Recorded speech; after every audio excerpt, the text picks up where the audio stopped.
제3절 흥남 감옥 순환 1. 평양 3개월 순환과 흥남 이송. 평양 내무서 구속. 선생님이 교회 운동을 하자 식구들이 늘어났습니다. 그러나 그 당시에 북한 정부의 정책은 모든 종교를 말살하려는 것이었습니다. 그리고 기성교회 목사들은 그들 교회에 많은 신도들이 선생님에게로 왔기 때문에 선생님을 고발했습니다. 그래서 선생님은 세 번째로 투옥되었습니다. 그날이 1948년 2월 22일이었습니다. 남한의 스파이로 몰려 이승만 정권의 앞잡이니 뭐니 하면서 별의별 말, 있는 말, 없는 말 전부 뒤집어 쓰였다고요. 이북 정권을 욕심부려 가지고 전부 다 약탈하기 위한 첩자다 하는 등 별의별 짓을 다 한 거예요. 선생님은 그때 감옥에 들어가던 날 팔에 쇠고랑을 차면서 이것은 하나님이 나를 사랑하시는 딱지를 붙이는 것이다 라고 생각했습니다. 결국 세계적 광야로 쫓겨난 거예요. 4300년 역사를 43년에 재탕감해야 하는 이런 고달프고 억울한 사실. 나라와 세계의 판도를 하나님이 6000년간 수고해서 남긴 공적을 다 잃고 흥남 수용소로 찾아간 선생님의 비통한 사연을 여러분은 몰라요. 하늘 땅의 미래의 소망으로서 해방의 민족이 나를 해방하려 했던 그 무리가 구름 속 지옥으로 꺼져가서 암흑세계로 사라지는 것을 보고 통곡하면서 다시 만나자고 소리를 지르던 것이 엊그제 같습니다. 너희들은 꺼져갔지만 나는 다시 내 갈 길을 가서 광명한 아침 해를 안고 너희들을 찾아가서 다시 해방을 주겠다고 선언한 것이 엊그제 같아요. 쇠고랑을 차고 소리를 지르던 그 소리를 잊어버리지 않았어요. 어려울 적마다 기도하던 그 모습을 잊을 수가 없어요. 삭발. 기성교단의 질시와 공산당국의 종교말살 정책에 따라 2월 21일에는 선생님이 내무서에 구금되었고 2월 25일에는 머리를 깎였습니다. 내 머리를 깎아치우던 이 아무개라는 사람과 그날을 기억하고 있습니다. 기름머리가 깎여 떨어지던 그 감옥에서의 일을 잊지 못합니다. 선생님은 감옥에 들어가 가지고 머리를 깎이울 때 하나님 앞에 기도했습니다. 내가 원해서 머리를 깎는 것이 아니라 원수의 손에 끌려 강제로 머리를 깎이는 것이라고. 그때 선생님의 눈빛이 얼마나 빛났는지 모릅니다. 떨어져 내리는 머리카락을 보면서 내가 원하던 행복을 버리면서 더욱이 원수 앞에서 머리를 깎이는 것이 서러웠습니다. 복귀의 사연을 엮어가는 노정에서는 그 모든 역경이 한스러운 것입니다. 가혹한 고문 취조. 나는 피를 토하는 고문의 자리에서 몇 번씩 쓰러지고 모든 의식을 잃어버리는 자리에서도 아버지 나 좀 구해 주소 하고 기도 안 했어요. 아버지 걱정 마소. 아직 안 죽었습니다. 아직까지 안 죽습니다. 당신에게 약속한 절개를 책임해야 할 사명이 아직까지 내게 있습니다. 동정받을 때가 아닙니다. 이런 기도를 했다고요.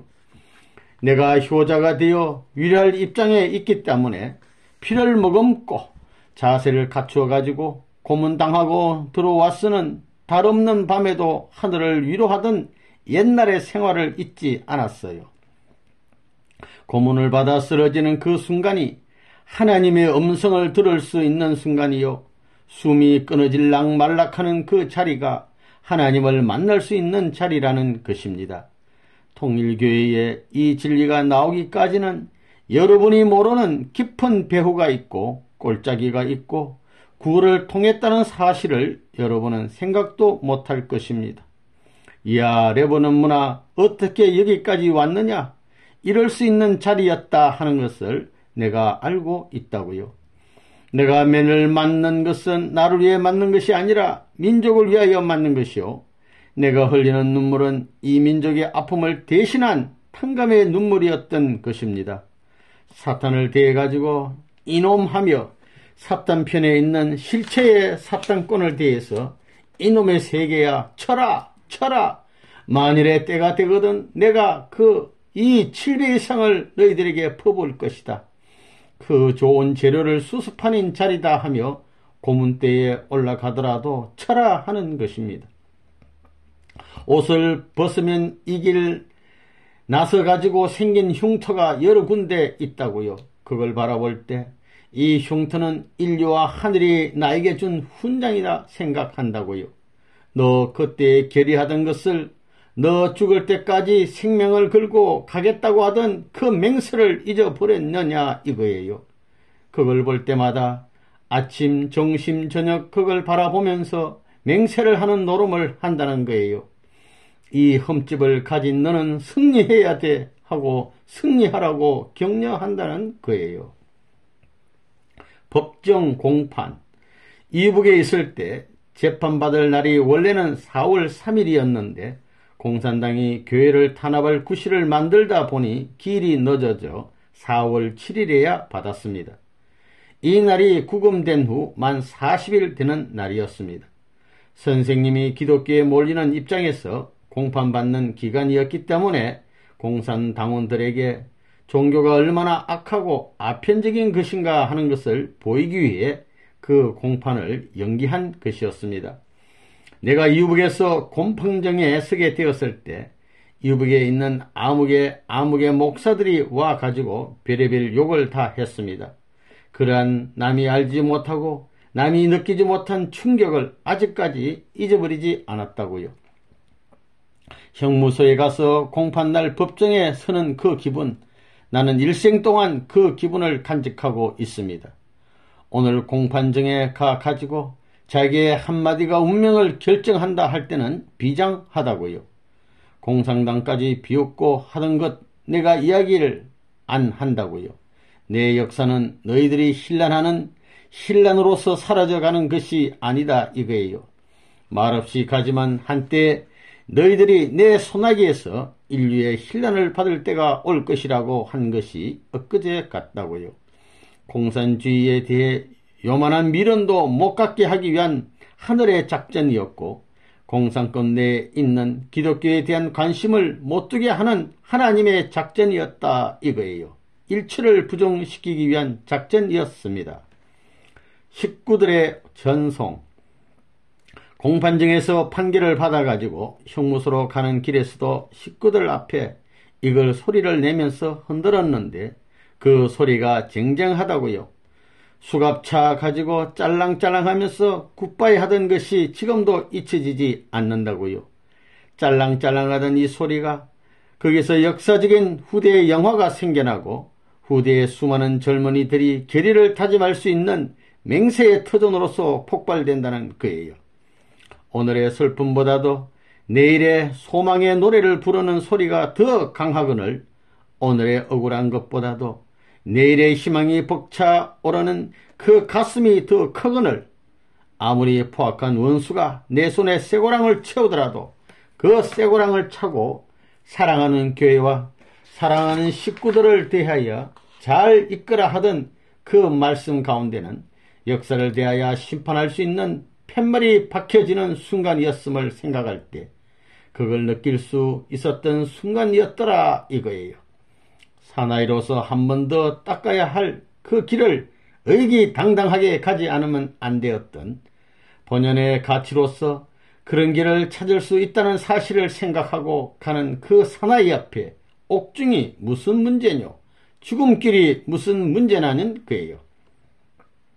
그때 평양에 남은 식구들이 손을 흔들면서 전송하던 것이 잊혀지지 않아요. 나는 눈물을 안 흘리는데 그들은 전부 자식이 죽어가는 것도 아니고 무슨 남편이 떠나는 것도 아닌데 그저 훌쩍훌쩍 눈물을 떨구던 것을 볼 때 그 얼마나 비장해요. 선생님은 그걸 보면서 하늘을 찾아가는 사람은 불행한 사람이 아니다라고 생각했습니다. 선생님이 감옥에 붙들려 갈 때 애절하던 그때의 음성, 몸부림치던 그 정경을 암만 잊어버릴래야 잊어버릴 수 없습니다. 이게 고통이에요. 말하자면 일면에서는 고통이에요. 고통. 평양형무소 수갑. 선생님이 4월 7일에 쇠고랑을 차고 평양형무소에 갔는데 소망 가운데 찾아갔다고요. 이 과정을 거쳐 나가는 날에는 어떻게 될 것이냐 참으로 궁금하다는 거예요. 형을 받고 감옥으로 갈 때는 오히려 희망에 찬 발걸음이었습니다. 왜냐하면 형무소에도 하나님께서 예배해 놓으신 사람이 있을 것이기 때문이었습니다.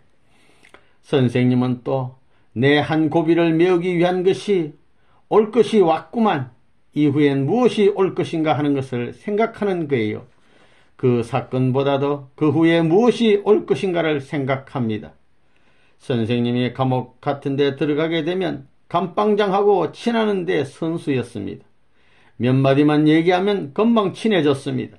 그리고 떡 앉아가지고 거기 들어온 사람들 한 사람 한 사람의 심리를 분석해서 이 사람은 얼굴이 이렇게 생겼으니 이렇게 될 것이고 저 사람은 얼굴이 저렇게 생겼으니 어떻게 되겠다고 이야기하면 싫어하면서도 인정합니다. 얼굴을 봐가면서 그저 한 일주일 아니 한 사흘만 얘기하게 되면 그저 무슨 얘기해도 좋다고 하는 거예요. 내가 맨 꼴레미 저 좁은 데 앉아있으면 자꾸 끌어올려요. 감방장이 올라오라고 한다고요. 싫다 해도 자꾸 끌어올리는 거예요. 누구든지 친구하고 누구든지 동무한다고요. 옥중에 가서 얘기하게 되면 1년 12달 동안 장편 소설을 얼마든지 엮어낼 수 있다고요.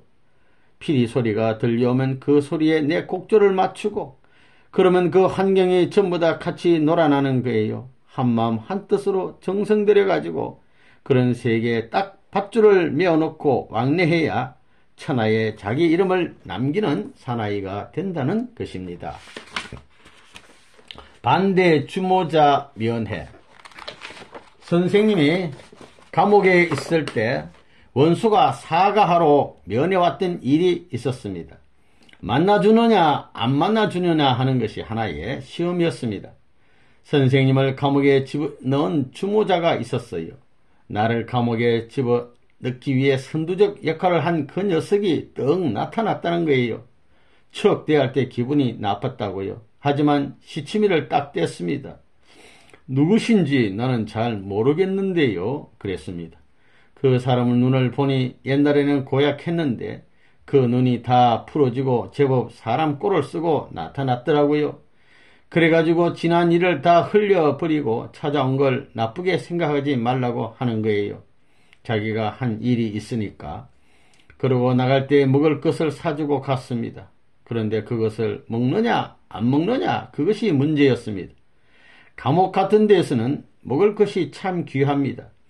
그것을 점심때 받아가지고 저녁때까지 안 먹고 심각하게 생각한 때가 있었습니다.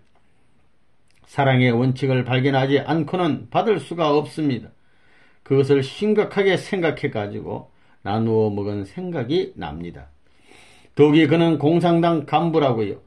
거기에서는 보안대라고 하지만 간수들 앞에 창피당할 것도 생각했을 것입니다. 그 사람은 그래도 장래성이 있는 사람이다고 심각히 생각해 본 적이 있어요. 원수지간이지만 그 심정적 인연을 남긴 사람이 되게 될 때는 역사에 다시 만날 수 있고 다시 살 수 있다 하는 것을 지금도 생각하고 있습니다. 선생님 자신도 그 감옥에서 외로운 적이 얼마나 많았겠습니까? 외로운 자리에 있을 때 와서 위로해주고 간 사실이 언제나 잊혀지지 않습니다. 흥남 봉궁 특별 노모자 수용소로 이송. 지금으로부터 수십 년 전 5월 20일이 생각납니다. 이날은 어떤 날이냐 하면 평양 내무소에 잡혀가서 재판을 받고 흥남 감옥으로 이송되어 간 날입니다. 매맞고 억울하고 분해서 울다가 자기 스스로 하늘 생각에 부끄러워서 얼굴을 가리고 자세를 가리는 때가 얼마든지 있다는 것을 알아야 돼요. 그렇기 때문에 내가 감옥에 가게 될 때는 살인수하고 수갑을 채워달라고 했어요. 내가 살인수의 친구가 되었어요. 흥남으로 쇠고랑을 차고 가는데 17시간이 걸렸다 이거예요. 그런데 착간에서 무슨 생각을 했느냐? 기가 찬 것입니다. 내가 기가 차면 하나님이 얼마나 불쌍하냐 이거예요. 그러니 결심하고 창가를 바라보며 모든 산야의 외경을 바라보면서 얼마나 심각했겠어요. 나 혼자밖에는 없다 이거예요. 혼자 가면 도망가기 쉬운데 그때 제일 나쁜 강도하고 둘이 조를 짜가지고 쇠고랑을 차고 가면서 생각하던 것이 얼마나 기가 막혔던지. 흥남 감옥으로 이송되어 갈 때 산골짜기에 접어들어 개울길을 따라 걷던 그때가 참으로 새롭게 느껴진다는 거예요. 굽이굽이 산골짜기의 길을 걸어가던 그때가 지금도 잊혀지지 않습니다. 그 걸음은 새로운 세계를 향해 출발했던 걸음이었습니다. 감옥 생활을 어떻게 해 나가느냐? 어렵지만 나는 간다는 것입니다. 그때가 새로운 자아를 각성할 수 있는 좋은 기회가 되었다는 것입니다. 감옥으로 들어갈 때 선생님은 사탄 세계에서 하나님 세계로 넘어갈 수 있는 하나의 결과를 가져오기 위해서는 이러한 현상이 벌어지는 것이라고 생각했습니다. 그런 곳에 가더라도 정체를 밝히지 않고 안팎으로 변하지 않겠다고 생각했습니다. 이 흥남 비료 공장에서의 강제노동, 흥남 등리 특별 노무자 수용소 투어. 6월 21일, 이날은 옛날에 선생님이 감옥에 들어갔던 날이라고요. 1948년. 선생님은 북한 공산당의 감옥에 들어가서 2년 8개월 동안 중노동을 했습니다. 무슨 노동이었느냐? 비료 공장의 일이었습니다. 소비에트 혁명 후 많은 러시아인들은 강제 노동에 시달렸습니다. 공산주의의 이론은 그들 앞에 어떠한 유산격업이나 반공산주의 분자들이 있어서는 안 된다는 것입니다. 마음속으로는 그들 모두 반대자들을 죽이고 싶어 하지만 세계의 여론 때문에 그들은 그것을 할 수 없습니다. 그래서 공산당들은 그들을 강제노동에 동원시키는 것입니다. 그래서 힘든 노동으로 그들이 죽을 때를 기다리는 것입니다. 북한에서 감옥에 있을 때 선생님은 강제노동 수용소에 갇혔습니다. 김일성은 소련의 경험을 본받아 모든 죄수들을 3년 동안 힘든 노동에 동원했고 그들을 죽도록 내버려 두었습니다. 아침 신검과 십리길 도보 출력. 아침에 출력하게 되면 감방에서 전부 나오는 거예요. 마당에 나와가지고 전부 다 불법 소지품이 있지 않나 해가지고 점검하는 거예요. 검신하는 겁니다. 이래가지고 9시에 작업이 시작된다면 십리길 가는데 1시간 내지 1시간 20분이 걸린다고요. 그렇기 때문에 밥을 먹고 하면 2시간 이상 걸립니다. 그러니 출력하게 되면 보통 새벽 4시 반에 일어나가지고 9시 작업에 닿게끔 이렇게 되거든요. 그러면 이제 나가서 척 앉으면 말이에요. 아주 머리가 빙빙 도는 거라고요. 머리가 빙빙 돌고 일어서려면 일어설 수가 없는 거예요. 2시간씩이나 신금을 받을 때는 살을 에이는 듯한 추위를 당했습니다. 차라리 일터에 나가서 일하는 것이 얼마나 자유로운지 모릅니다. 흥남은 바닷바람이 불면 자갯돌이 날아오는 곳입니다. 쏘아 들어오는 바람이 얼마나 원수인지 자기도 모르게 어버버 떠는 것입니다. 암만 소리를 말라고 해도 그렇게 되는 거예요. 선생님은 그 자리에서 더 추워라, 더 추워라, 더 추워라 이런 생각을 하면서 그걸 극복하기 위한 싸움을 한 거라고요. 매일 아침 감옥을 떠날 때 손에 손을 잡고 4줄로 서야 하고 옆에는 소총과 권총으로 무장한 경비원들이 있습니다. 만일 느슨하게 저거나 손을 잡지 않는 것이 발견되면 탈출하려는 것으로 고발당하는 것입니다. 자기의 머리를 똑바로 쳐들 수 없었습니다. 또 아침 먹고 나가는데도 가면서 자꾸 헛다리가 디뎌집니다. 4km를 걸어가는데 헛다리가 5, 6번, 어떤 데는 10번 이상도 헛다리가 디뎌집니다. 기운이 없어 그래요. 기운이. 그 다리를 끌고 가서 일하는 것입니다. 선생님은 그런 역사가 있기 때문에 어려울 때는 언제나 그걸 생각합니다. 그럴 때 정신이 아득할 때 나는 하늘의 사람이라는 명제를 세워놓고 끝까지 넘어갔어요. 조선 질소 비료 주식회사 흥남공장 강제노역. 우리가 일하던 공장이 흥남 비료 공장이었습니다. 그 비료 공장에 가면 암모니아가 컨베어를 통해서 내려와 산같이 쌓입니다. 이것이 뜨거운 것인데 시간이 많이 지나면 녹아가지고 얼음과 같이 굳어집니다.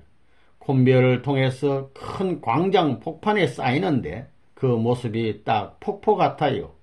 폭포가 떨어지는 것처럼 하얀 게 쭉 떨어지는 겁니다. 이게 높이가 한 20m가 돼요. 그런 비료산이 있는데 그걸 퍼담는 겁니다. 큰 광장에 800명이 나가고 900명이 나가서 하는데 대개 큰 산을 둘로 갈라놓은 것 같아요. 참으로 힘든 중노동이었습니다. 한 조의 하루 책임량은 1300가마니로서 8시간 이내에 끝내지 않으면 식량이 반으로 줄어들게 되어 있었습니다. 한 조가 10명인데 10명의 책임량이 40km짜리 1300가마니를 담아야 합니다. 골무를 끼지만 가만히 묵다 보면 구멍이 다 뚫어져 빠져버린다고요. 하루 책임량이 한 사람 앞에 130개라면 이건 중노동입니다. 일반 사회 사람은 70개, 80개도 못하는데 배의 기준으로 하라니 그것은 죽으라는 것과 같은 것입니다. 그렇게 해서 그것을 항구에서 기다리는 있는 소련배에 싣는 것입니다. 몇만 톤씩 싣는데 그걸 매일 계산해서 해야 합니다.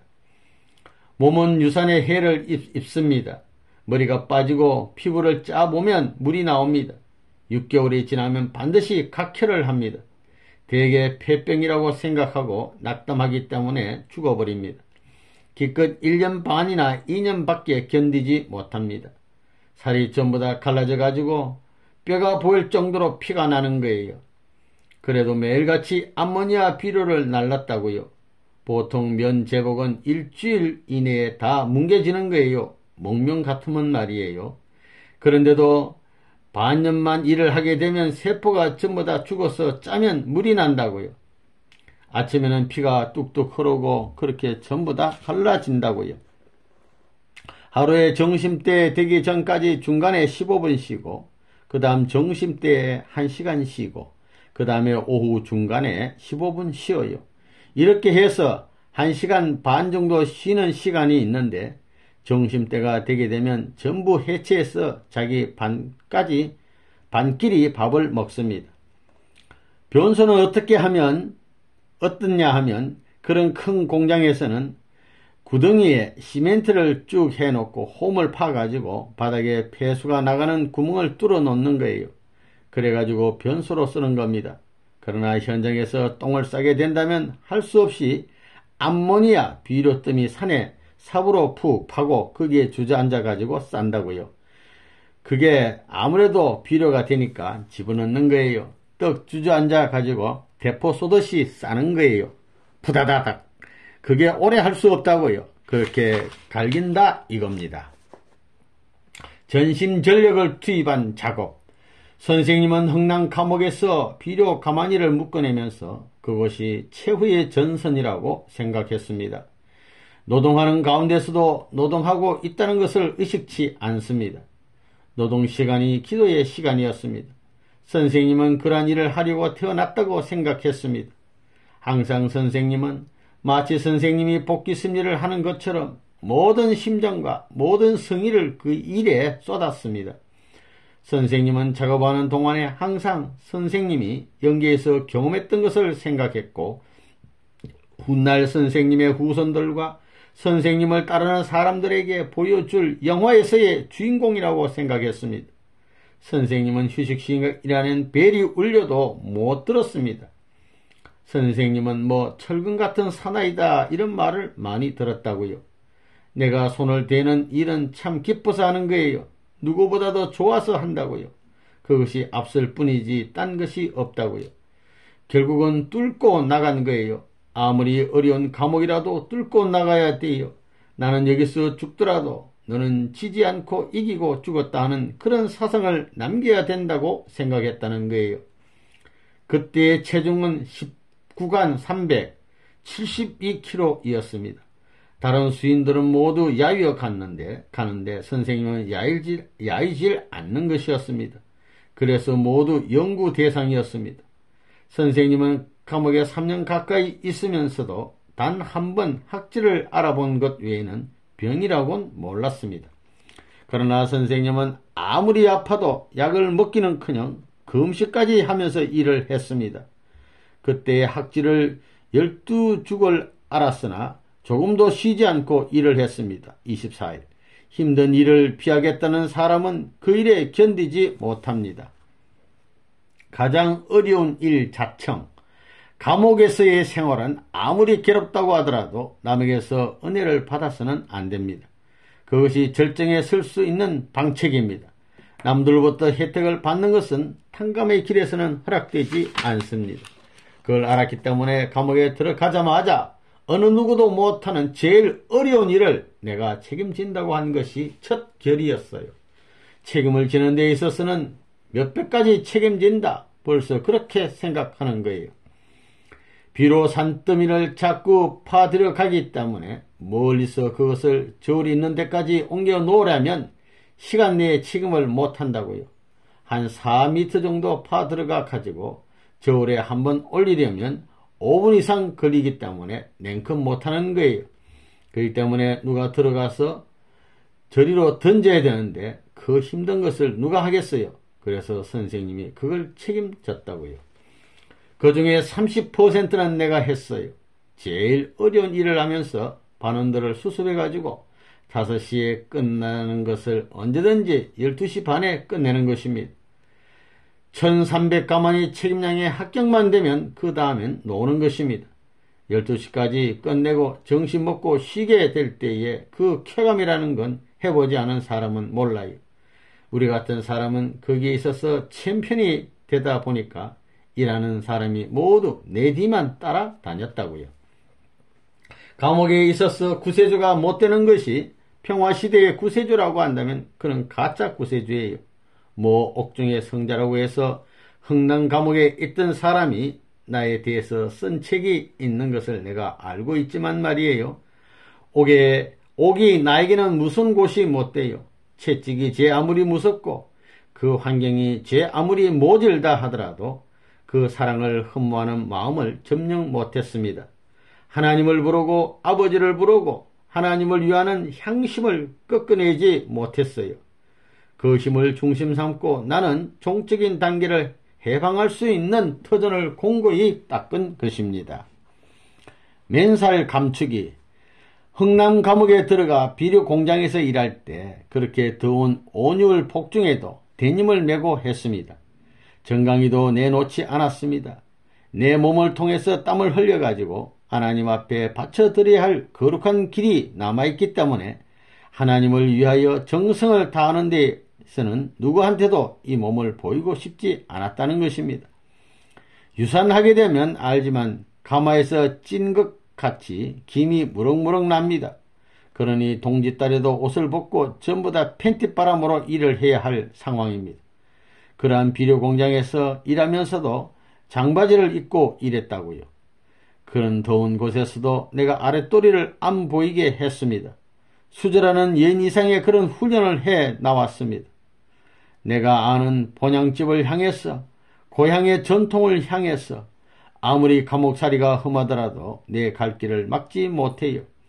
사탄 세계에서 하나님이 원하는 그 기준으로 일신을 바치는 것이 아니면 그것을 지켜가지 않으면 안 되는 남자로서의 정조, 여자만의 정조가 있는 것이 아니에요. 남자도 가졌습니다. 모범 노동자상 수상. 내가 책임량을 못해본 적이 없다고요. 그리하여 감옥에 들어간 사람으로서 소장에게까지 특별 대접도 받아보았습니다. 말은 하지 않았지만 전부 다 우러러 보았다고요. 일하는 사람들이 수십 명도 아닌 800명, 1000명 이상인데 그들이 나 하나를 중심 삼고 나를 선정해가지고 수백 명의 실적을 올릴 수 있는 재료로 삼는 것입니다. 몇 개월 후 선생님은 최고의 노동자로 불리웠습니다. 매일 조원들은 탈출 업무를 꾸미지 못하도록 바뀌었습니다. 조가 바뀔 때 모든 제수들은 그 최고의 노동자가 있는 곳으로 오기를 바랬습니다. 선생님의 뒤에는 많은 사람들이 있었습니다. 그래서 해마다 모범 노동자상을 받았습니다. 노동자의 씨가 따로 있는 것이 아닙니다. 그 상은 어떻게 되었는지 그런 것을 갖기도 싫어서 관리도 안 했지만 말이에요. 그것을 내가 원해서 받은 것이 아니라고요. 전부 다 자기들이 주었지. 공산 세계 감옥에 들어가 가지고 모범 노동자로서의 1등이 됐으니 세계 어디에 가도 문제가 없다는 것입니다. 3. 참혹한 굶주림과 헐벗음. 밥을 그리며 죽어가는 수인들. 하루에 주는 밥은 작은 공기로 1.7 공기가량입니다. 반찬은 아무것도 없고 국은 된장국이 아닌 소국물입니다. 그것을 먹고 8시간 노동을 하는 것입니다. 먹을 것은 적어서 큰 입으로 한 3입이면 끝나버립니다. 국으로 무익과 소금을 넣은 물을 줍니다. 그것이 전부입니다. 돼지 강 건너간 물이라는 말들이 있는 그런 거예요. 어떤 때는 국이 얼마나 짠지 그것 다 타게 되면 짜서 못 먹어요. 그래도 죽더라도 그 국을 버리고 싶지 않다고요. 일 안 나가면 밥 반덩이를 줍니다. 밥 반덩이를 덜 받는 그 비참한 것은 말로 할 수 없습니다. 밥 반덩이 덜 받는 슬픔과 고통을 피할 길이 없어요. 그래서 죽게 된 사람도 그 밥덩이 때문에 끌려나가요. 밥덩이 바라보고서 끌려나가 사경에서 헤매다 돌아옵니다. 그리고는 밥그릇을 받자마자 무의식적으로 밥을 입속으로 틀어 넣습니다. 자기가 먹었다는 것을 잊어버리고 다른 사람이 밥그릇 받는 것을 보고는 자기 밥그릇이 비어있음을 알게 됩니다. 그래서 때때로 옆 사람과 싸우기도 합니다. 너가 내 밥을 먹었지 하고 하는 것입니다. 밥을 자기 입속에 틀어 넣다가 목구멍이 막혀서 바로 죽어버린 사람들도 많았습니다. 한 제수가 그의 밥을 다 먹기 전에 죽으면 다른 사람들이 그 죽은 사람의 입에서 밥알을 꺼내 먹기 위해 싸웁니다. 어떤 때는 사람이 있는데도 불구하고 자기 젓가락이 남의 밥으로 가는 거라고요. 가다가 주인이 있는 것을 느낄 때에 그 심정이 얼마나 기가 막히냐 하는 것은 여러분은 알지 못하는 것입니다. 침이 껌과 같이 쭉 늘어납니다. 미숫가루를 가져오면 그것을 반죽해서 떡을 만듭니다. 돌에 가루가 묻으면 벌써 경쟁적으로 그것을 뜯어먹습니다. 간유에다가 물을 부어서 먹지만 고사기가 이루 말할 수 없습니다. 또 생콩을 먹는데도 얼마나 고소한지 모릅니다. 어쩌다 콩밥을 해주는 날은 그 콩 한 날이 세상으로 말하면 황금 덩어리가 됩니다. 오히려 금보다 더 귀하게 느껴집니다. 밥을 먹다가 콩 하나가 떨어지면 옆에서 얼른 집어 먹어 치우는 거예요. 인사도 없이 체면도 없이 말입니다. 밥 한 알 한 톨이 떨어지게 되면 서로 주워 먹겠다고 하고 파리가 붙고 구데기가 붙어도 그런 것은 생각에도 없어요. 그러한 사망의 골짜기요 죽음의 골짜기입니다. 1000명이 1년만 지나면 40% 이상이 죽어갔다고요. 그러니까 매일 장사를 지내는 거예요. 매일 뒷문으로 널나가는 걸 보아야 된다고요. 3년 내지 4년이면 다 죽는 것입니다. 일을 시켜 먹기 위해서 기름기가 다 빠질 때까지 죽을 때까지 일을 시켜 먹기 위해서 그런 정책을 써 나오는 것입니다. 무자비라도 냉혹한 것에도 한계가 있다는 거예요. 그런데 이건 한계선을 넘었다 이거예요. 명절과 고등어 급식. 형무소는 콩밥이 제격입니다. 그 다음에는 작복밥일수록 좋다는 거예요. 정월 초하루라든가 5월 초하루라든가 이북에서 지키는 명절이 있는데 그때는 반드시 이 밥을 주는 거예요. 그래서 전부 항의 건의를 하는데 그게 뭐냐 하면 명절날에도 우리에게는 콩밥 주소 이러는 거예요. 콩밥은 그래도 깨무는 맛이 있어서 좋고 또 기름기가 있기 때문에 먹으면 끈기가 있어요. 이 밥은 먹으면 슬쩍 내려가는 거예요. 그래 제일 싫은 날이 명절날이에요. 또 명절날이 되면 돼지를 잡는다고요. 물론 제수들을 위해서 준다고 잡지만 고기는 전부 간부들이 다 먹는다고요. 그거 전례인데 하루는 정월 촬원날 수태지 불알이라 하는데 그게 하나가 들어가 있었다고요. 그걸 나눠 먹던 생각이 지금도 잊혀지지 않는다고요. 그때 그것이 국에 들어간 것을 발견했을 때 그 기쁨은 세상에 무엇에도 비교 못하는 거라고요. 그러니 얼마나 배가 고팠고 굶주렸는가 하는 것을 여러분이 알아야 된다고요. 1년에 2번 5월 1일과 정월 초하루에 과일을 줍니다. 그 사과 나눠주면 보통 사람들은 주자마자 와작와작 그저 1분도 못 돼서 다 먹어버린다고요. 그러나 선생님은 이 빛이 얼마나 고우냐, 이 빛을 먹자 이렇게 생각했다고요. 빛을 먹고 그 다음엔 맛을 먹자 그런 생각을 했다고요. 흥남 앞바다는 고등어가 많이 잡히는 곳입니다. 한번 잡히게 되면 산더미같이 잡힙니다. 그러면 전부 다 비료를 하는 거라고요. 고등어 철에는 제일 싸니까 시래기 값보다 더 싸고 무엇보다도 싸니까 트럭을 들이대가지고 에라 먹고 싶어 하는데 실컷 먹어라 해가지고 한 트럭 사다가 가마솥에 쪄서 한 바켓에 가득 들이미는 거예요. 그런데 1년 동안 굶을 대로 굶어가지고 창자는 가늘어질 대로 다 가늘고 기름기는 다 빠졌는데 거기에 기름기를 갖다 넣으니 소화를 시키겠어요? 소화를 못 시키니까 그냥 무사 통과라고요. 그러다 보면 앉은 자리 있는데 후찌꾼한 물이 고이고 어떤 녀석은 이게 해가지고 갈 데가 없으니까 이게 올라와요. 이게 덩어리까지. 그래서 말이 생겼다고요. 봄이 돌아오면 한번 해야 된다. 뭐 한다는 거예요? 한번 싸야 된다는 거예요. 밥을 따라간 목사들. 선생님이 감옥살이 할 때에 사회적인 명산이 어떤 종교적인 대표자들이니 하는 사람들과 같이 살아봤지만 그 사람들은 다 빵을 위해 사는 사람들이에요. 하여튼 유명한 목사인데 하는 말이 배고픈 그 자리에서 아무리 하나님을 찾아도 하나님은 있는 것 같지 않다. 그림자도 얼씬하지 않는다. 하나님이 항복을 했던가 거기에서 하나님이 도망을 간 것이다 하는 거예요. 그래 감옥살이하는 가운데서 유물론자가 되어버린 목사가 있습니다. 어떤 지방에서 유명한 목사가 그 사위와 함께 감옥에 들어왔는데 그 사위가 학질을 앓게 되었습니다. 이 병은 매일 그 시간만 되면 고열이 나는 병이라고요. 이렇게 깊게 고통받는 사위가 있는데도 그 목사는 학질약을 갖고 있으면서도 주지 않았습니다. 그 약을 제3자의 미숫가리와 바꿔 먹었습니다. 그 목사가 지금 살아있어요. 내가 이름은 안 밝히겠어요.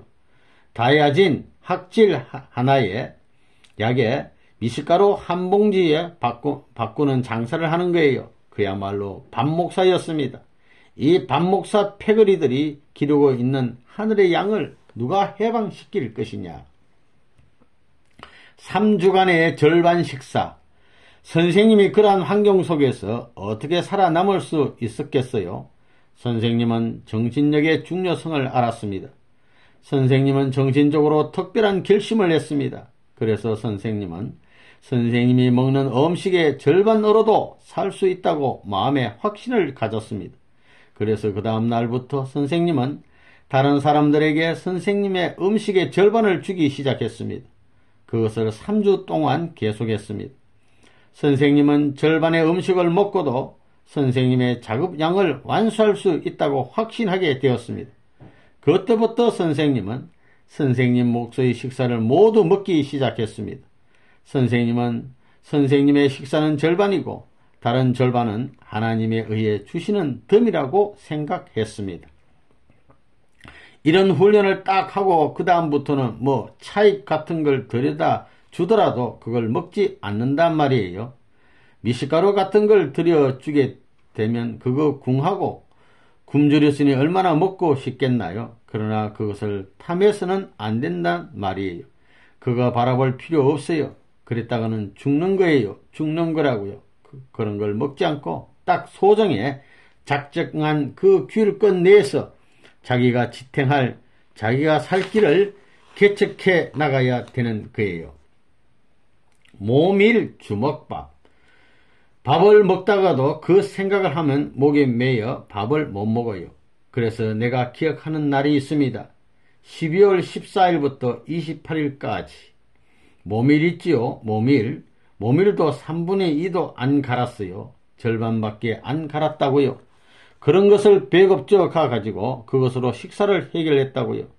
그것을 첫날 먹으니까 살이 붙는 거예요. 배는 고픈데 그것을 먹기 힘드니까 그저 꿀떡꿀떡 삼켜서 전부 다 병이 난 것입니다. 선생님은 그걸 미리 알았다고요. 그래서 그때 모밀을 한 알 한 알 전부 다 까풀을 벗겨 먹었는데 그것이 일생에 잊혀지지 않아요. 밥을 버려서는 안 되겠고 먹기는 해야 되겠고 이래가지고 밥 먹는 법을 연구하던 생각이 납니다. 그 밥을 먹고 소화가 안 돼서 설사가 나가지고 고통받던 것이 감옥 생활에 있어서 제일 잊혀지지 않는다고요. 그렇기 때문에 거기에서 모밀밥 먹던 것을 생각하면 지금 와서도 척 상을 받으면 아무 때 그랬지 반찬이 없다고 투정을 할 수 있느냐? 이것도 고맙지 이렇게 생각하는 거예요. 밥의 진가. 배가 고플 때에 밥 한 알이 얼마나 귀한지 지금도 정신이 번쩍 듭니다. 밥 한 알이 그렇게까지 온 신경을 자극할 수 있다는 것을 느끼고 그것에 대한 무한한 가치를 느낄 수 있었습니다. 배고파 그 밥을 그리워하면서도 그것을 잊으려고 애쓰면서 하나님을 더 그리워하자고 눈물을 지었습니다. 쌀밥 먹고 꽁보리밥, 밀밥도 좋은 거예요. 또 귤이라는 것도 있다고요. 함경도 산골이나 산골짜기에서 나는 것인데 그런 귤로 밥을 해서 먹더라도 감사해야 합니다. 그런 밥을 먹는 것을 왕자에서 쌀밥에 진수성찬 먹는 것보다 더 감사한다면 그 사람이 거꾸로 되는 거예요. 그리고 나는 지금도 맨밥을 잘 먹습니다. 맨밥의 맛을 아는 데는 통일교회의 문선생이 왕입니다. 소금국을 몇 년 동안 마시면서도 눈물로 감사하며 살았다고요. 보리밥을 대할 때에도 선조들이 배에 고파왔던 걸 생각하면서 이 밥은 우리 선조들이 피가 연이어 맺어진 결실인데 내가 그것을 먹는다고 생각했습니다. 그 도시락이 나무통이라고요. 그 밥을 먹으려고 나무 꼬챙이로 쑥 이러고 말이에요. 찌꺼기가 이렇게 묻어나와요. 그럴 때 하나님의 뜻과 하나님의 위신과 체면을 아는 나이지만 그렇다고 그걸 긁어내고 먹지 않았어요. 그냥 그대로 다 먹는 것입니다. 심각하다고요. 보리 한 알이 우리 선열들의 피의 결정체라고 하게 될 때 심각한 것입니다. 또 감옥에 있으면 이 코가 얼마나 예민해지는지 몰라요. 세포터는 여기에 사촌도 못 된다고요. 심리 안팎의 동네에서 소 잡아가지고 소고기국 끓여 먹고 하는 것을 앉아가지고 다 안다고요. 세상에서 배울 수 없는 밥의 가치를 배울 수 있는 곳은 감옥밖에 없기 때문에 감옥이 제일 좋은 겁니다. 배부를 때는 세계가 큰 줄 알았더니 배가 고파 들어갈 적에는 밥 한 알이 쥐고 몇 개보다 더 크더라 이거예요. 그건 말을만 들어가지고는 모릅니다. 그런 자리에서 밥의 고개를 넘어서 세계를 붙든다는 것은 참 어려운 거예요. 음식 나눔. 자기 가족이라든가 누가 면회 올 적마다 무엇인가 가지고 오니까 아무리 사랑하는 아내라도 그리웠던 어머니라도 할지라도 온 사람의 얼굴을 쳐다보기보다 먼저 가지고 온 물건에 눈이 갑니다. 면회 와서 미숫가루를 가지고 오지 않았을 때만큼 슬픈 적은 없습니다. 내가 흥남 감옥에 있을 때에 한 달에 한 번씩 미숫가루를 받아 먹었습니다. 감방에 한 30여 명이 있었기 때문에 그것을 많이는 나눠줄 수 없어서 신문지 조각에 한 숟가락씩 퍼가지고 쭉 나누어 주었습니다. 이렇게 미숫가루를 나눠준 날은 잔칫날입니다. 선생님은 그것이 아깝다고 해서 혼자 먹지 않습니다. 절대 혼자서는 안 먹습니다. 이 미숫가루를 이겨가지고 미숫가루 떡을 만들어서 신문지에 싸서 작업장에 가지고 나갑니다. 점심때까지 땀을 흘리고 일하기 때문에 미숫가루에 땀이 배었는데도 점심때 그것을 떼어 먹여주면 그것을 받아 먹으며 눈물을 흘리던 그런 생활이 얼마나 귀한 생활이에요. 그런 자리에서 내 밥을 나눠주고 붙들고 어머니 대신 형님 대신 친구 되어주었던 사람이 나예요. 사랑의 옷. 감방에 들어가게 되면 감방은 온돌방이 아닙니다. 오히려 겨울에는 감방이 더 춥다는 거예요. 바깥은 햇빛이 나기 때문에 이 감방이라는 곳은 낮에도 춥고 밤에도 추운 곳이에요. 감방에 사는 사람은 양단, 비단 그런 옷은 필요로 하지 않습니다. 그런 것은 다 집어 던지고 두툼한 포대자루를 먼저 가서 움켜쥐고 갖겠다고 싸우는 것이 감옥입니다. 포대자루 말고 가만히 짝이라도 좋다는 거예요. 그러니까 감옥에 가면 무엇이든지 가치가 있다는 거예요. 옷에 대한 가치를 진짜 알 수 있는 곳이 감옥입니다. 선생님은 항상 가장 낡은 옷을 입고 있었습니다. 좋은 것은 남에게 주고 떨어지면 대나무로 바늘을 만들어 꿰매어 입었습니다. 선생님에게 좋은 옷이 있으면 식구들에게서 좋은 바지 저고리가 들어오게 되면 제일 불쌍한 사람에게 갖다 입혀줍니다. 거기에서는 가마니 같은 것을 전부 다 새끼로 묶기 때문에 손이 전부 갈라집니다. 그렇지만 선생님은 그 손으로 천막기지를 전부 다 푸는 거예요. 천막기지를 풀어가지고 옷을 만드는 거라고요. 바지를 떠서 면회 오지 않는 사람에게 주는 거예요. 그 얼마나 품이 들겠어요. 그러면 그들은 좋아하는 거예요. 나는 바람이 펄펄 불 때 옷이 다 째져서 궁둥이가 보이는 옷을 입고 다녔어도 감옥에 있는 사람 중에 그런 사람이 있다면 내 옷을 들고 가 그에게 주었어요. 그 다음에 반지 같은 것, 본 뜨는 것도 내가 다 가르쳐 줬다고요. 보자기들이 들어오면 그걸 통째로 접어서 그냥 그대로 본 떠가지고 주일날이면 반지 10개도 만들어 입을 수 있는 거예요. 내가 안 먹고 감옥에 있는 사람을 먹여주려 했고 나는 추워 벌벌 떨면서도 안 입고 떠는 사람에게 입혀주려고 했다고요.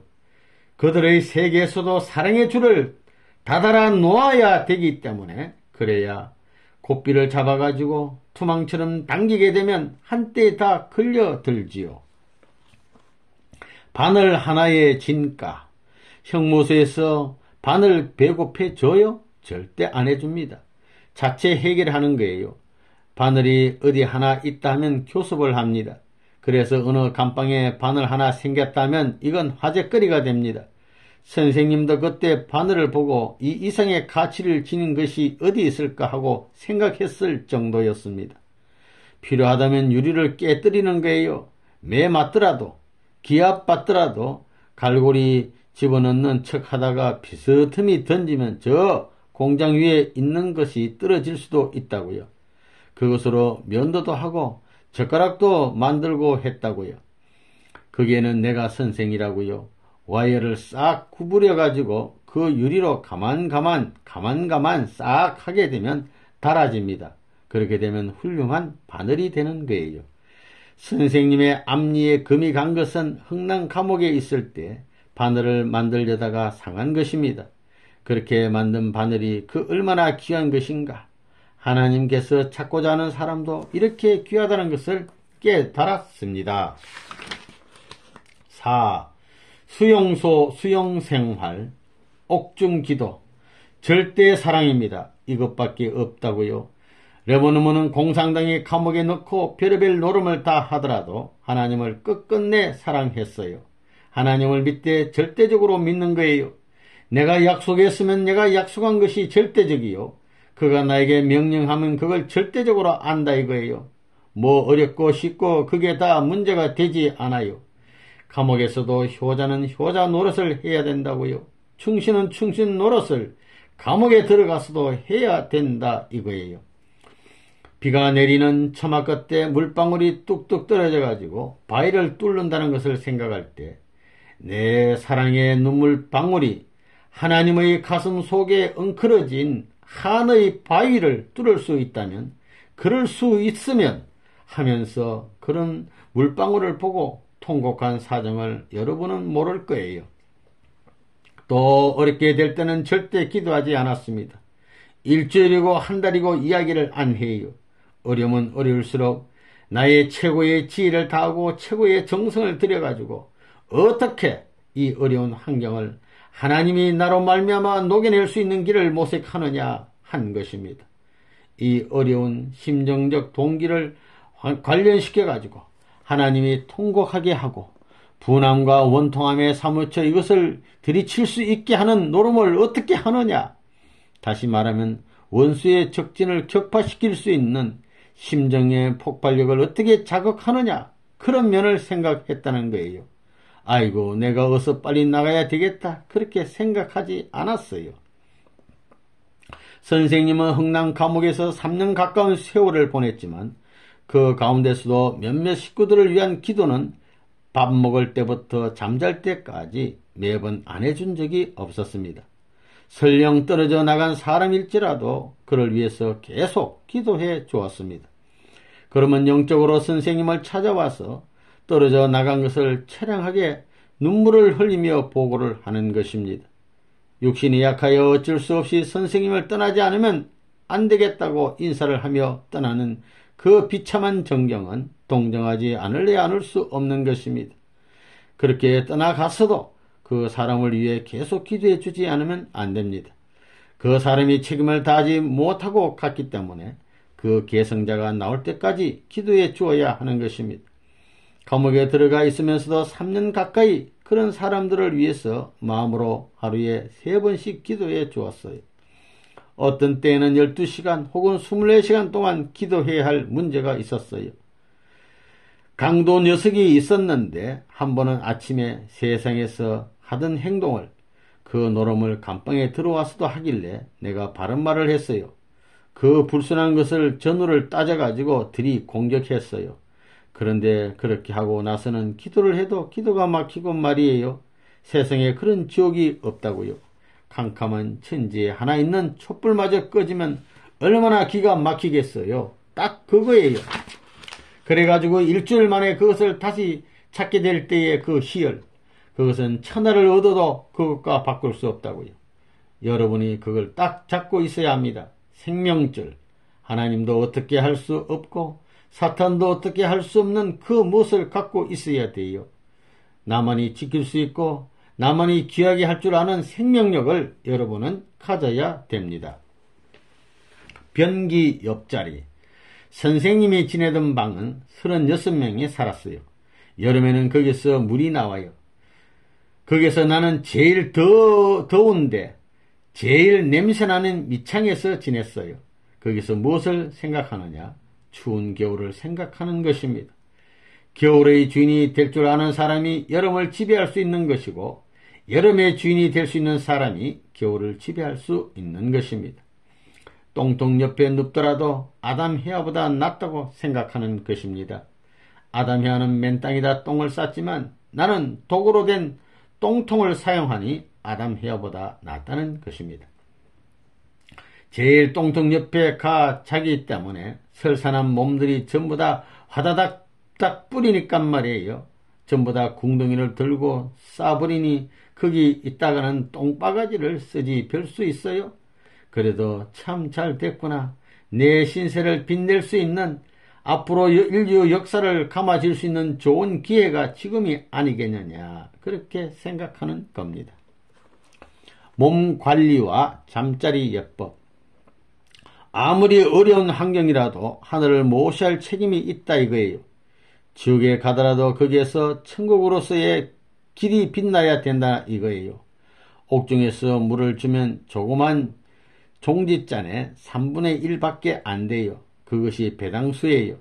그 물을 안 먹고 수건에 적셔가지고 반드시 몸을 닦는다는 것입니다.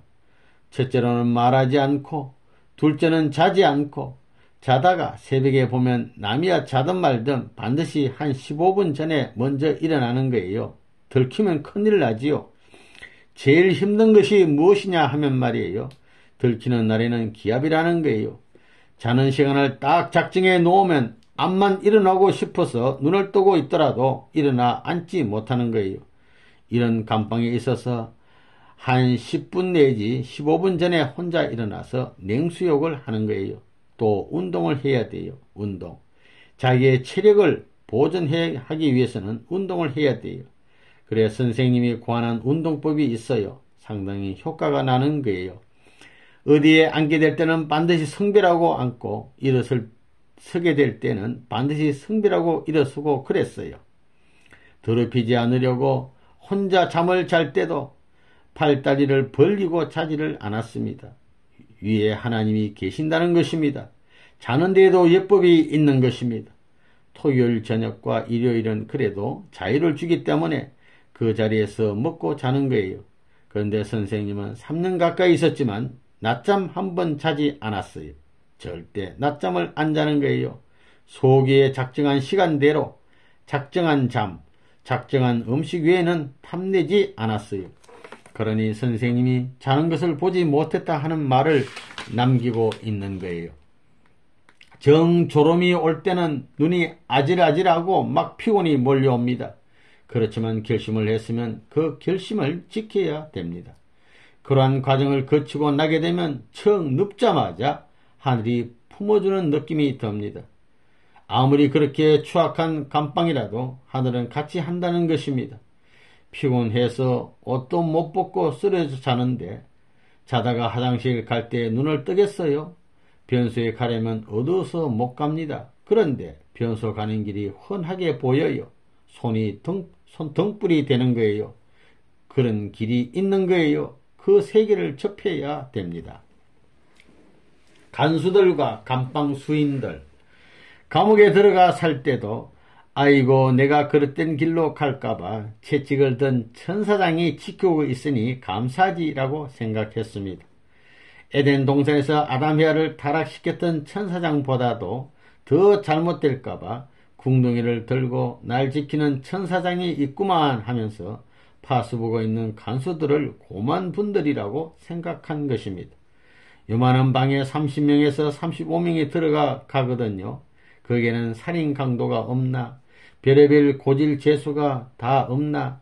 그런 사람들과 살을 비벼대 가면서 어떤 때는 밤에 자다가 둘이 껴안고 자기도 하고 말이에요. 별의별 짓 다 했다고요. 자다가 변소에 가려면 다리를 찌빨질 않나? 다리를 디뎌서 넘어지지를 않나? 별의별 일화가 다 있습니다. 그거 얼마나 계급 차이가 평준화되어 있는지 모른다고요. 밥을 먹는데 똥통을 타가 앉아서 뿌지직거리지를 않나? 그런데도 불평하지 않고 먹어야 되고 마셔야 되고 또 손목을 잡고 나가서 일해야 되고 말이에요. 선생님이 감옥에 들어가게 되면 거기에 있는 사람들을 살 이내에 전부 다 부하로 만든다고요. 그건 뭐냐면 그것이 작지만 한 사회와 같은데 그러한 세계를 잘 알기 때문입니다. 거기에 들어온 사람들의 배후를 잘 알기 때문입니다. 그러면서 거기에 있어서 불쌍한 사람들을 보고는 그들을 붙들고 울 수도 있고 동정할 수도 있고 심정적으로 자기의 식구와 같은 입장에서 그들을 대할 수 있는 이런 훈련이 필요하다는 거예요. 사형수들, 옥중생활이 나에게 슬픔을 주지 않았습니다. 그것은 나에게 둘도 없는 제일의 도장이었습니다. 인간을 진정으로 사랑할 수 있느냐, 원수를 진정으로 사랑할 수 있느냐, 사형수와 코를 맞댈 수 있고 입김을 나눌 수 있느냐 하는 것을 생각할 수 있는 도장이었습니다. 그런 사람들하고 같이 팔을 베고 잠도 자고 그랬어요. 그들은 밤에 자다가도 2시, 3시면 그저 공상을 하다가 휴 하고 한숨을 쉬는 거예요. 생명의 애착, 생애의 애착이 얼마나 강한지 몰라요. 사형수들은 자기 이름만 부르면 얼굴이 막 창백해집니다. 자기 이름을 부르면 한숨을 쉬는 그 표정이 형용할 수 없이 비참한 것을 내가 여러 번 봤다고요. 그 이름 부르는 것이 마지막 일는지 모르기 때문입니다. 그 마음으로 언제나 생각하는 것이 뭐냐면 내가 한 번 더 요랬으면 이렇게 안 됐을 걸 하는 것입니다. 사형수에게 살 수 있는 길이 있다면 그들은 못할 것이 없을 것입니다. 살려만 준다면 컵에 물을 가득 담아 이마에 얹고 서울을 일주하라 해도 할 것입니다. 그 사람들을 유래해 주고 내가 감옥을 떠나게 될 때에 부모가 자기에게서 떠나는 것보다 더 안타까운 마음으로 눈물을 흘리는 자리를 그들에게 남겨주지 않고는 복귀의 사명을 책임질 수 없다는 것을 깨닫고 그런 마음을 가지고 움직여 나왔습니다. 내가 손을 붙들고 유래해 주던 생각이 나요. 사람이 이 생만 생이 아니라 영원한 생명이란 이러한 길에서부터 싹이 난다 하고 얘기해 주는 거예요. 그립고 반가운 것들. 감옥에 가보면 해방의 한 시간이 얼마나 귀한지 모르는 것입니다. 무기형을 받은 사람에게는 무한한 가치입니다. 감옥에 있을 때는 면회 왔다는 말이 참 기쁜 소식입니다. 누가 면회를 왔다 하게 되면 아주 눈이 번쩍 뜨이는 거라고요. 선생님도 그랬어요. 감옥이라는 곳은 사람이 그리워요. 소곤소곤 얘기할 수 있는 그것이 얼마나 그리운가. 그런 시간이 나에게 있다면 얼마나 행복할까. 얼마나 기쁠까. 이렇게 꿈속에서 그리워하고 마음속으로 사모한다는 것을 여러분은 상상을 못할 겁니다. 햇빛은 뭐냐 하면 엿줄과 같아요. 엿줄, 꿀줄이라고 할까? 뭐라고 표현해야 할지 모르지만 하여튼 좋은 거라고요. 그러니 해를 진짜 알아주는 사람은 감방에 있더라. 왜? 해를 제일 좋아할 수 있는 사람이 감방에 있기 때문입니다. 나라를 잃어버리고 집을 쫓겨나가지고 핍박받는 서러운 자리에 있을 때 달아 달아 밝은 달아 이태백이 놀던 달아 저기 저 달 속에 하는 그 노래 푸른 하늘 은하수라는 노래가 얼마나 그리웠는지 알아요? 여름에는 벌레 소리를 듣고 벌레를 부러워했어요. 형무소에 들어가 영의 몸이 되면 파리가 부러워요. 파리. 철장문을 휙 날아서 자유로이 출입할 수 있는 파리가 부러워요. 선생님은 그런 세계를 잘 알아요. 하나님이 왜 나에게 그런 길을 걷게 할까? 나에게 그런 사람의 사정을 알게 해 주시기 위해 그러셨구나 하고 생각하니 고맙게 생각한다고요. 친구가 많아요. 무슨 친구? 이 친구, 그 다음에는 벼룩 친구, 그 다음에는 빈대 친구, 그 다음에는 모기 친구, 그 다음엔 파리 친구. 이것들을 잡아놓고는 운동을 시키는 거예요. 그런 것들과 대화하던 것, 그런 것을 전부 다 글로 쓰려면 수백 권의 책으로 낼 수 있다고요. 독보회. 공산당 조직에서 제일 핵심 조직으로 되어 있는 것이 형무소 조직입니다. 노동자 수용소, 감옥에다 노동자 수용소라는 명사를 붙이고 있습니다. 거기에 소장이라는 녀석이 매일같이 재소자들이 먹고 입고 사는 입장을 잘 보면서도 그 앞에 나타나서는 김일성 어버이 수령이 우리를 사랑하시사 매일같이 이밥을 주고 고깃국을 주고 이렇게 잘 살게 해주는데 그걸 감사하고 있느냐 이렇게 묻는 거예요. 묻게 되면 그 재소자는 예 그렇습니다 하고 대답하게 돼요. 또 거기에는 독보회라는 것이 있어서 자아 비판을 하는 것입니다. 조직은 단일 체제이지만 감시는 단일 체제가 아니에요.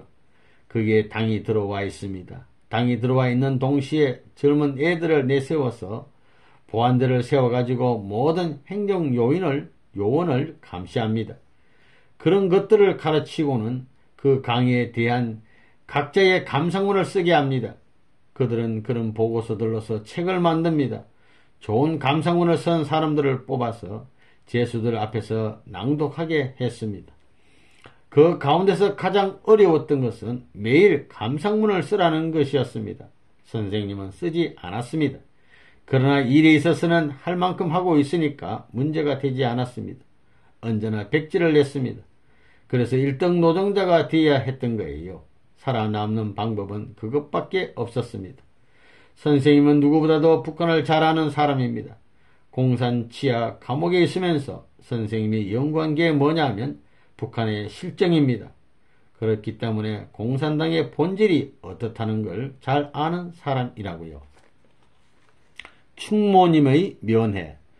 천리길을 찾아온 어머니를 면전에 놓고 북한 땅의 철장 안에서 서리빨 같은 호령을 할 때 부끄러움으로 내가 네 애미다 하며 그저 입을 부들부들 떨면서 눈물을 손으로 씻고 돌아서는 어머니를 내가 잊지 못해요. 그때 어머니를 대해 얘기하는 거예요. 나는 김아무개의 아들이 아니요. 김아무개의 아들이기 전에 대한민국의 아들이요. 대한민국의 아들이기 전에 세계의 아들이요. 하늘 땅의 아들이요. 그들을 사랑하고 나서 어머니의 말을 듣고 어머니를 사랑해야 할 도리를 압니다. 그런 쫄장부의 아들이 아닌 것을 알고 그 아들다운 어머니의 행세를 해 주시오. 이게 뭐요? 하고 공격을 했어요. 함흥으로 가는 길이 여기 용산으로 돌아가는 경원선밖에 없잖아요. 그러니 경의선을 타고 서울로 와가지고 경원선으로 갈아타고 가리니 얼마나 오래 걸려요? 한 20시간 차 타고 와야 된다고요. 그래도 아들이라고 그걸 잊지 못해서 공산당 치하 그 못사는 이북에서 미숫가루 만드느라고 사돈의 팔촌네한테까지 가서 쌀 한 줌씩 빌려다가 아들 살려주겠다고 열심히 해가지고 오게 되면 그 자리에서 다 퍼가지고 나눠주는 거예요. 면회하는 데서 말이에요. 그러니 얼마나 기가 차겠어요. 내가 결혼할 때 입던 명주 바지 같은 것 전부 입으라고 갖다 주면 그거 다 나눠줬습니다. 그리고 나는 다 해져가지고 다리 살이 다 보이는 간복을 입고 있는 것입니다. 내복 같은 것도 다 그랬습니다. 그러니 부모의 눈에서 피눈물이 나지요. 그러니 어머니가 얼마나 기가 막히겠나. 문용기라고 있잖아요. 문장로.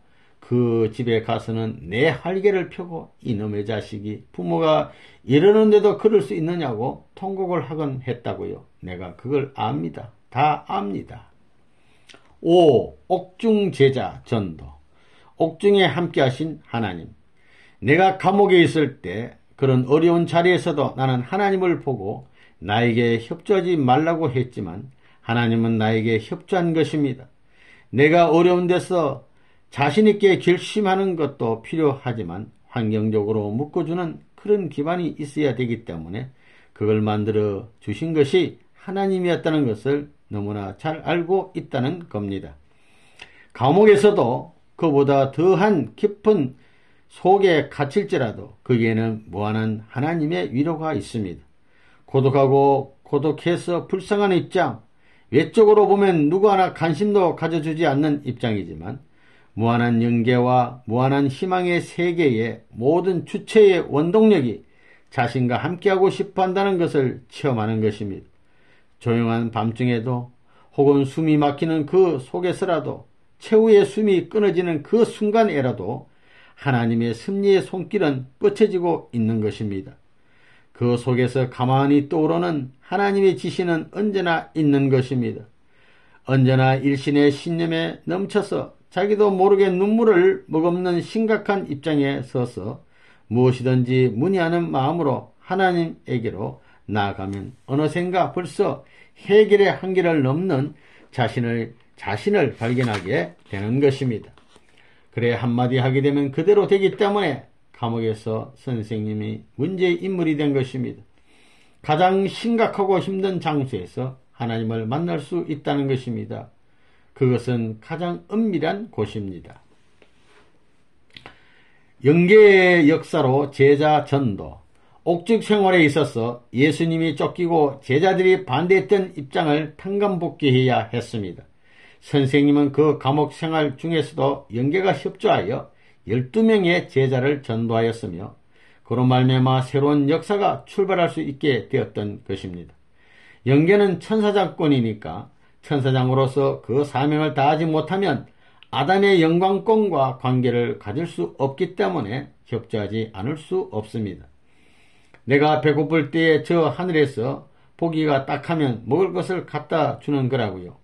엘리야에게는 까마귀를 시켜서 먹을 것을 갖다 주었지만 나에게는 사람을 시켰다고요. 알지도 못하는 사람에게 비몽사몽간에 하나님이 나타나가지고 너는 아무개가 감방에 있으니 그에게 먹을 것을 갖다 주라 하는 거라고요. 그러지 않으면 안 된다 이겁니다. 그래서 나는 밥도 떡도 많이 얻어먹고 물건도 많이 얻어쓴 사람이에요. 선생님의 수인 번호가 596번, 596번이었다고요. 어떻게 보면 억울한 번호라고요. 어떤 사람에게는 꿈에 조상이 나타나서 몇 호실에 596번 이러이러한 양반이 있는데 너가 받은 미숫가루를 하나도 손대지 말고 그분한테 갖다 드려라 하고 명령한 것입니다. 그래도 이런 허황스러운 꿈 같은 거 뭐 이러면서 한 번 해서 안 들으니까 두 번, 세 번 하다가 나중에는 목을 조르면서 이놈아 할래 안 할래 하니까 하겠습니다. 이렇게 된 거라고요. 그렇게 되어 선생님이 말하지 않고 만든 제자가 수십 명 됐습니다. 그러니 말을 해서 제자를 만들었으면 얼마나 많았겠어요. 여러분이 알다시피 박정환이 김원덕이니 하는 24명의 멤버들이 암암리의 옥중에서 1000명에 의해서 결속되어 출발한 거예요. 내 말이라면 생명을 걸고 탈옥하자면 탈옥할 수 있는 사람들이었습니다. 추적 시간에 긴밀한 눈인사. 거기 집이 몇 채인가 하면 육사가 있는데 전부 다 연결되어 있습니다. 추력하는 시간이 되면 공산당들의 심한 감시 속에서도 그 사람들이 선생님을 만나려고 했습니다. 모든 사람들이 일하러 가기 위해 낭하에 나와 웅성웅성 하는데 물론 거기에 간수들이 총을 들고 지켜 서 있지만 그 간수가 서 있는 바닥으로 기어서 오니까 알게 뭐예요? 하늘이 택해 만나게 해준 사람들은 그렇게 기어와서라도 선생님께 먼저 인사하려고 했던 것입니다. 아침에 그들이 감방에서 좁은 복도로 나올 때 그들은 네 줄로 섭니다. 그 복도는 좁은데 그때 따르는 사람들이 선생님에게 와서 윙크를 하는 것처럼 선생님을 껴안았습니다. 그것이 가장 인상적이었습니다. 들키는 날에는 총개머리판으로 들이맞고 독방살이를 일주일 내지 3주를 해야 되는 거라고요. 도주를 계획한다고 해가지고 3번만 들키게 되면 형이 가해집니다. 그런 가운데서도 그들은 선생님을 만나 인사하고 가는 것을 하루의 영광으로 알고 그런 노름을 했다는 거예요. 이것이 하루 이틀이 아니고 몇 달 동안 이렇게 했더니 문제가 생기기 시작한 거라고요. 그래가지고 내가 진땀을 흘렸다고요. 이래가지고 서로가 뭐 인사도 서서 하는 게 아니에요. 엎드려가지고 그 비극적인 맛 그거 처량한 것이지만 그때 그 맛은 여러분에게 설명을 가지고는 모릅니다. 암만 설명해도 여러분은 모릅니다. 서로 눈총이 엇갈리는 심정적인 정이라는 것은 그 자리에 안 가고는 모릅니다. 백과사전 1000만권으로 배워도 모른다고요. 그것을 하나님께서 보시면 야 요것들 봐라 하시며 마음껏 웃으실 수 있는 장면일지도 모른다고요. 작업장에 감춰온 미숫가루떡. 흥남 형무소에 있을 때 날 따르던 식구들이 있었다고요. 그 사람들이 미숫가루를 종이에 싸가지고 여기 땀내나는 사춤에다 넣었다가 선생님하고 나눠 먹겠다고 가지고 오는 거예요. 그것이 어떠한 호화판의 만찬보다도 더 인상적입니다. 살아보니 그것이 일생에 남아요. 그것이 남는 거예요. 모든 인식기관이 거기에 젖어 들어가고 거기서 체울된 느낌을 가지고 영계에 가야 된다 이겁니다. 그게 축복입니다. 눈짓을 해서 변소에 간다고 해가지고 변소 모퉁이에서 선생님 이것 혼자 먹기 미안해서 가지고 왔습니다 하면서 떡을 주는 것입니다. 선생님과 점심 때 같이 나눠 먹겠다고 참아 나온 그 해방의 마음을 선생님은 알지 않소 하면 그래 나 알고 너 알고 하는 것입니다. 거기서 신호하는 것이 통신 중에 최고의 통신입니다. 사랑하는 사람이 100년 동안 갈려졌다가 만나는 데 있어서의 신호와 같이 척하면 벌써 다 압니다. 그런 세계를 알아요?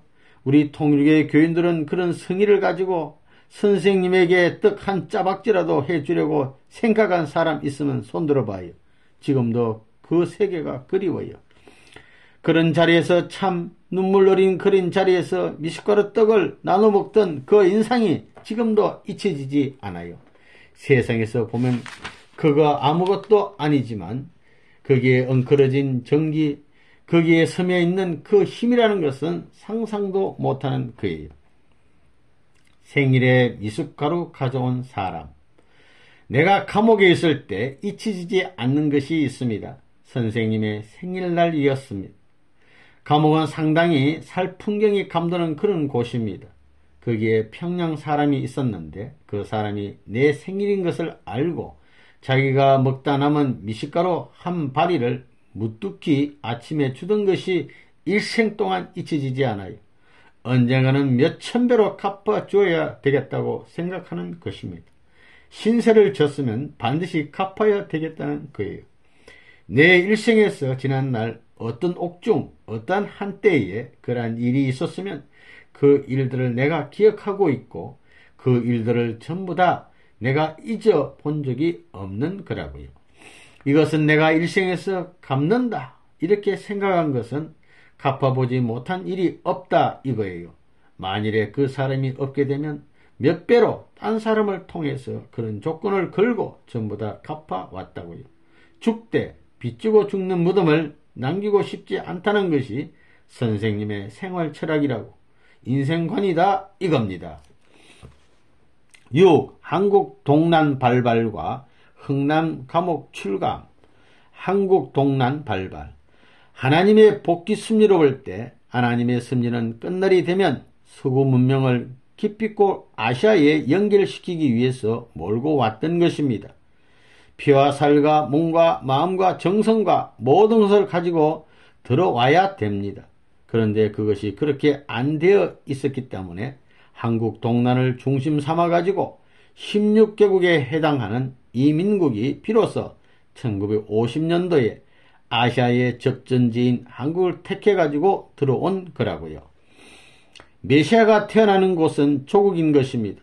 조국 광복을 위한 독립군으로서 희생한 사람들이 한국 동란 참전 용사들이었다 이거예요. 한국 동란은 하나님의 섭리로 볼 때 조국 광복에 피를 흘리기 위한 세계적인 동원이었다 하는 결론이 난다는 것입니다. 그래서 한국 동란 당시에 예수님이 공중에 나타났다는 그런 얘기도 뒷받침해주는 재료들이에요. 예수님의 현현과 더불어 한국 동란은 하나님의 성전을 찾기 위한 거룩한 전쟁인 것입니다. 또 한국은 섭리의 뜻이 있는 나라로서 여기에 참 부모가 나타나면 이상적 조국이 되기 때문에 조국 광복을 위하여 하늘이 모든 민주의 세계에 기독교 사상을 가진 국가를 동원해서 희생시켰다 이거예요. 싸우게 했다 이거예요. 만일 한국이 통일교회를 받아들였다면 한국 동란이 일어났겠냐? 안 일어났다는 것입니다. 3년 동안이면 완전히 국가 기준을 전부 다 수습했을 것입니다. 그리고 7년 노정이면 세계는 완전히 길을 닦았을 것입니다. 1950년 6월 6.25 동란은 7년 과정에서 벌어진 싸움입니다. 기독교가 받들지 못함으로 말미암아 사탄이 침투해가지고 칠 수 있는 기반이 벌어졌기 때문입니다. 그러므로 말미암아 두 원수가 생겨났다는 거예요. 그것들이 공산세계와 기독교입니다. 공산세계가 등장한 것입니다. 공산세계가 한국에 발을 못 붙였더라면 저런 세력을 못 가졌을 것입니다. 그때 내 손에 전부 다 녹아났을 것입니다.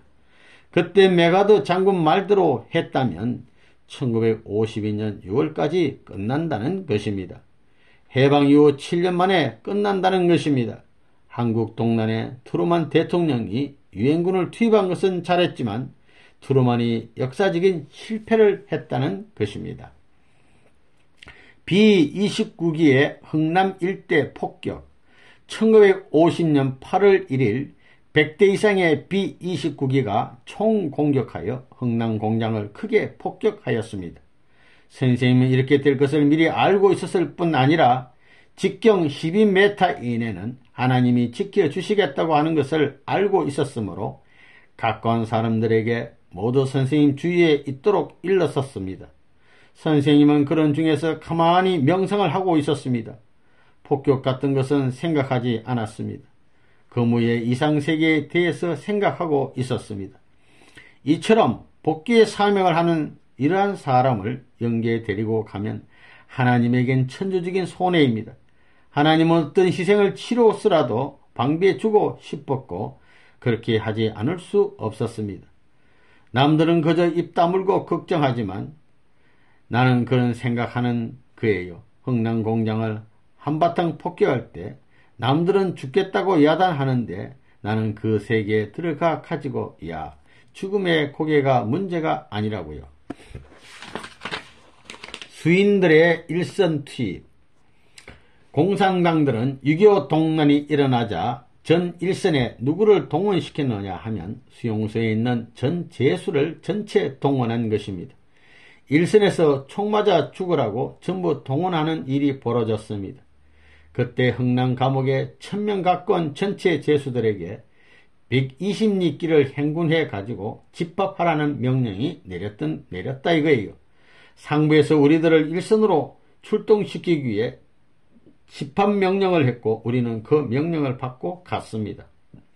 그때 한 800여 명이 흥남에서부터 원산까지 정평까지 원래 기차가 다녔는데 그때는 폭격을 당해서 철로가 끊어졌기 때문에 한 120리가량을 걸어가야 됐어요. 그때 전체 중에 남아진 제소자들은 얼마 안 됐어요. 한 80명밖에 안 남기고 전부 다 데리고 간 거예요. 그때 선생님도 끌려갔단 말이에요.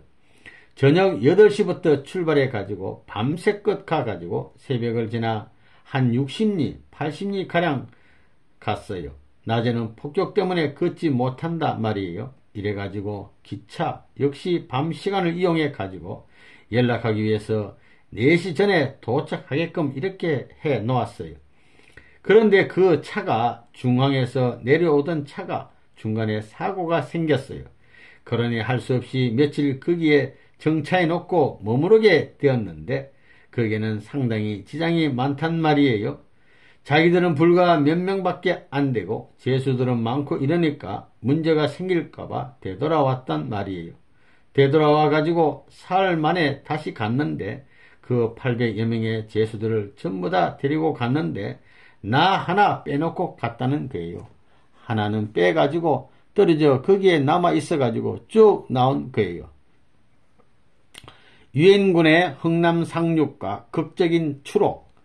최후에 가서는 어떻게 될 것이냐? 반드시 옥문이 열려있다 이거예요. 옥문이 열려가지고 나가야 된다 이겁니다. 국군이 원산을 제일 먼저 탈환했어요. 평양에는 1950년 10월 19일에 입성했어요. 그런데 원산은 10월 15일 새벽이었어요. 그러니 날수로 하면 10월 16일이 되지요. 여기 흥남을 제일 먼저 북한 지역 가운데서 제일 먼저 탈환했어요. 이랬기 때문에 그들이 도망가고 다 그랬기 때문에 선생님이 나온 거라고요. 그것은 하나님이 바쁘게 구해야 할 한 아들이 그곳에 있기 때문이었습니다. 10월 10일 형기가 7년 이상 된 제수 한 70명 정도를 30리쯤 산속으로 끌고 들어가서 전부 죽여버렸습니다. 그 당시 선생님의 형기는 5년이었기 때문에 그 다음 날이 내가 끌려갈 차례였어요. 그러니 하나님이 바쁘셨을 것입니다. 13일 밤거리를 내다보니 벌써 사태가 달라졌습니다. 유엔군이 흥남에 상륙했다는 것입니다. 이렇게 해서 드디어 10월 14일 공산군이 물러가자 우리는 감옥에서 빠져나왔습니다. 그날 밤 총공격이 있어서 새벽 2시경부터 도망쳤습니다. 나의 경우 형무소에서 나오려면 판사가 해주는 것이 아닙니다. 사탄이 해준다는 것입니다. 공판정에서는 검사가 사탄입니다. 사탄의 공인을 받아야 된다는 것입니다. 선생님이 하기로 되어 있던 모든 것을 완수하였기 때문에 천사장 국가와 유엔군이 북한을 공격해서 선생님을 해방시켰습니다. 그래서 선생님이 감옥을 나왔습니다. 1950년 10월 14일 그러니까 선생님의 사형 집행 예정일 하루 전날 메가드 원수의 연합군이 선생님을 그곳으로부터 구출해 주었으니 그것은 전적으로 하나님의 은총이었습니다. 유엔군이 상륙함으로 말미암아 선생님이 감옥에서 나오게 된 그것이 민주세계가 혜택받을 수 있는 조건이 된 것입니다. 다시 말하면 유엔군이 상륙하여 감옥 문을 열어가지고 선생님을 구출하게 되었기 때문에 거기에서 민주세계가 구원받고 후원받을 수 있는 인연이 남아졌다는 것입니다. 10월달은 통일교회의 해방의 달입니다. 10월 4일이 그렇고 10월 14일이 그렇습니다. 그것을 생각하면 하염없이 눈물이 앞서는 달이에요. 나에게 있어서는 그 기간에 민족을 다 잃어버렸어요. 내가 사랑하는 가정도 잃어버렸고 사랑하는 처자까지도 다 잃어버렸습니다. 감옥살이 역사와 전통. 선생님이 출감한 날을 여러분 가정에서 기념해요? 선생님이 감옥살이를 통해서 어떤 고역을 받았다는 것을 증거해야 돼요. 선생님이 생애에 어느 때 무슨 고생하고 감옥에 들어간 날이라든가 감옥에서 나온 날이라든가 그런 모든 사실들을 확실히 알아가지고 일람표에 적어 놓았다가 그런 날들을 기념해야 돼요. 빚값을 대신해서 헌금이라도 해가지고 후대 사람들 앞에 세계 사람 앞에 그것을 뿌려서 먹이겠다는 생각을 하고 준비를 해야 된다고요. 그거 내가 아는 하늘나라의 전통이에요. 선생님이 세계에 나가서 무엇을 한 그날을 모르고 기념해야 할 추록 날짜까지 다 잊어버리고 제멋대로 살고 있다 이거예요. 이북에 들어가 가지고 공산당의 법정 앞에 나가 가지고 수모를 당하던 그런 사실들을 알아요? 감옥에서 무슨 생활을 했는지 알아요? 초등학교 4학년부터 성질을 하게 해야 됩니다. 4학년 때에는 4학년 때 가는 성질을 정해서 반드시 참배해야 되고 그 다음에는 5학년 때는 5학년 때에 가는 성질을 정해서 반드시 참배해야 되고 6학년 때는 6학년 때 가는 성질을 정해서 반드시 참배해야 돼요. 그 다음에 고등학교 1학년, 2학년, 3학년도 물론이고 대학교 4학년까지 전부 다 순례 코스를 정해서 참배해야 되는 거예요. 선생님이 남긴 역사적 전통을 한 보 한 보 거쳤다는 해방감에 놀라운 자신을 발견할 때 그 결의와 다짐함이 얼마나 귀하겠어요. 그래서 김일성이한테 우리 고향을 열어놓으라고 한 것입니다. 흥남은 몇 년짜리, 우리 본 고향은 몇 년짜리가 수련을 받으면서 창간하고 교육할 수 있는 장소가 될 테니 내놓아라 이거예요. 흥남 감옥이 나에게 불행을 갖다 주지 않았어요. 통일교의 교리가 퍼지는 세계 도처에 있어서 통일교의 원리 말씀을 듣는 젊은이의 가슴에 흥남 감옥 생활을 통한 선생님의 생애 노정이 새로운 소생의 폭발력을 재발시킬 수 있는 힘이 솟게 하는 역사를 하고 있는 것입니다. 그래서 선생님이 세계 제일의 형무소를 만들려고 합니다. 여기서 1년 8개월 정도 전부 다 그저 죽지 않을 만큼 공식적으로 한 번씩 해봤으면 좋겠습니다. 사람을 재창조할 수 있고 새로이 평가할 수 있는 곳이 감옥밖에 없습니다. 그러므로 젊은 사람들을 한 번씩 쳐넣어서 공식적인 훈련을 시켜야 세계를 통일할 수 있는 사람들을 길러낼 수 있다고 선생님이 생각하는 거예요.